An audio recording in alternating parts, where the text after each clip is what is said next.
Oi gente, tudo bem? Eu sou a Prof. Carol de Língua Portuguesa e esse é meu canal Prof. Explica. A aula de hoje é uma continuação dos termos integrantes da oração. Então nós já vimos nas aulas anteriores os complementos verbais, o complemento nominal e hoje nós fecharemos os termos integrantes da oração com o agente da passiva. Então roda a vinheta.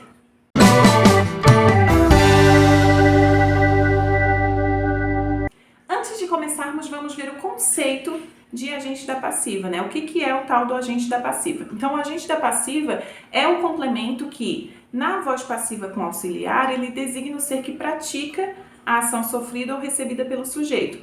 Ele costuma vir acompanhado da preposição por e menos frequentemente da preposição de, e ele pode ser representado por substantivos, pronomes e numerais.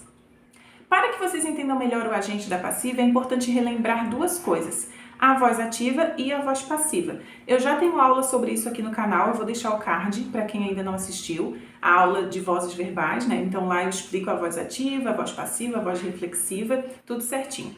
Então aqui eu vou colocar dois exemplos, um na voz ativa e um na voz passiva. Lembrando que a voz ativa é quando o sujeito pratica a ação. Então, por exemplo, Maria fez o café. Então ali Maria é o sujeito e é ela que está praticando a ação de fazer alguma coisa. O que ela fez? O café. Então o café é objeto direto do verbo fazer. A voz passiva já é quando o sujeito sofre a ação. Então é um sujeito paciente. Então, por exemplo, o café foi feito por Maria. Então eu quis pegar a mesma frase mesmo para vocês perceberem, né? Então Maria fez o café está na voz ativa porque o sujeito está praticando a ação, né, de fazer alguma coisa. Eu posso pegar essa voz ativa e transformar para passiva. Tem uma fórmula. Como que é? Quem é o objeto direto na voz ativa passa a ser sujeito na voz passiva.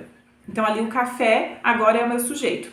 O verbo na voz ativa, que é o fazer, ele passa em uma locução verbal para a voz passiva. Então ali foi feito, tem o verbo auxiliar e o fazer no particípio.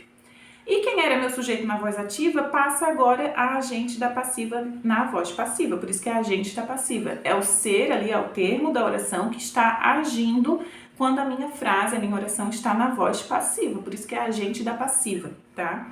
Então ali o café foi feito por Maria e ali temos a preposição por junto do nome, né, Maria. Tá? Então eu quis trazer esses dois exemplos aí, né, um na voz ativa e transformar para a voz passiva, já para vocês irem relembrando o assunto, né, para ficar mais fácil de entender. Mas a aula não tem muito segredo não. Então o agente da passiva nesse exemplo é por Maria. Vamos ver outros exemplos para ficar um pouco mais claro para vocês. Como eu falei, o agente da passiva ele corresponde ao sujeito da oração na voz ativa e o sujeito da voz passiva ele corresponde ao objeto direto na voz ativa. Então vamos ver os exemplos. O aluno fez a prova. Então aqui a frase está na voz ativa porque o sujeito, o aluno, é quem praticou a ação do verbo fazer. O que ele fez? A prova. Então a prova é o objeto direto, né, do verbo fazer. Aí, né, tudo que está de verde é o sujeito e o que está de azul é o objeto direto e o que está de rosa é o agente da passiva, tá? Para ficar mais fácil de vocês visualizarem. Então ali, o aluno fez a prova, o aluno é o sujeito, fez a prova predicado, o que ele fez? A prova. Então a prova é o objeto direto do verbo fazer. Para transformar para a voz ativa, para daí a gente ter o tal do agente da passiva, tem aquela fórmula que eu falei para vocês, né? Quem é o objeto direto lá na voz ativa passa a ser sujeito na voz passiva. Então ali a prova, agora é o sujeito.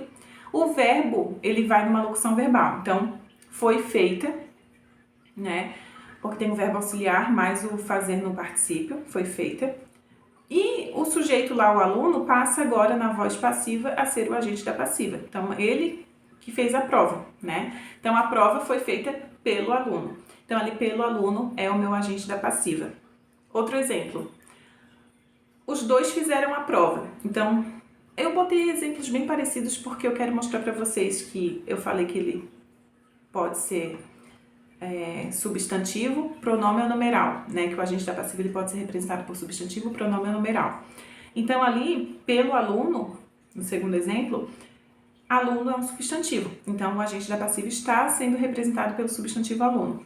Aqui em os dois fizeram a prova, quando eu transformo para a voz passiva, fica a prova foi feita pelos alunos. Agora, aliás, pelos dois. Então agora, dois é um numeral. Então o agente da passiva ele está sendo representado por um numeral. E no outro exemplo, eu corrigi a prova. Quando eu passo essa oração da voz ativa para passiva, fica: a prova foi corrigida por mim. E agora, então, por mim, ali tem a preposição por, e o mim é um pronome. Então, tá aí, né? Pelo aluno é o agente da passiva sendo formado por substantivo, pelos dois é o agente da passiva sendo formado por numeral, e por mim é o agente da passiva sendo representado por pronome. Lembrando que pelo ali é a preposição por mais o artigo definido no singular masculino o, tá? Então, é muito comum aparecer por e pelo, ou pela, pelos ou pelas, tá? Duas observações importantes. Então, a primeira, quando a gente tem lá na voz ativa uma frase, né, com sujeito indeterminado, que o verbo está na terceira pessoa do plural indicando o sujeito indeterminado, quando a gente transpõe essa frase que estava na voz ativa com sujeito indeterminado para voz passiva, a gente não vai ter o agente da passiva expresso, tá? Então ali, por exemplo, roubaram o carro. Aqui a frase está na voz ativa, tem o verbo roubar ali na terceira pessoa do plural, né, roubaram. Então, a frase tem sujeito indeterminado. Lembrando que eu já tenho aula sobre sujeito aqui no canal, vou deixar o card para quem quiser assistir para relembrar os tipos de sujeito, né? Então, aqui, quando a gente tem um verbo na terceira pessoa do plural sem contexto anterior, a gente tem o que a gente chama de sujeito indeterminado. Se o sujeito é indeterminado na voz ativa, não tem como ter um agente da passiva na voz passiva, né? Percebe que faz sentido, né? Se eu não sei quem é o meu sujeito, ele é indeterminado na voz ativa, quando eu passo essa oração da ativa para passiva, não vai ter um agente da passiva, né? Então ficaria: o carro foi roubado.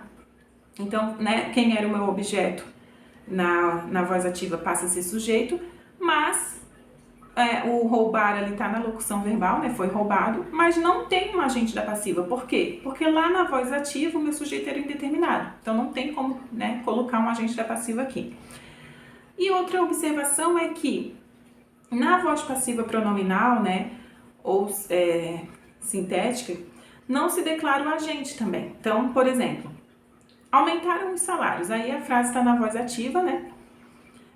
Também com o verbo na terceira pessoa do plural. Quando eu passo para a voz passiva, né, os salários foram aumentados, como é o caso anterior ali, né, a gente já viu, os salários foram aumentados, voz passiva não tem o agente da passiva, porque na voz ativa não tinha o sujeito, né, era sujeito indeterminado com verbo na terceira pessoa do plural. Agora, na voz passiva sintética ou pronominal, aumentou-se o salário. Então, aqui eu tenho ali o salário, né, mas eu não tenho também o meu agente da passiva expresso, né? Ele não é declarado, tá?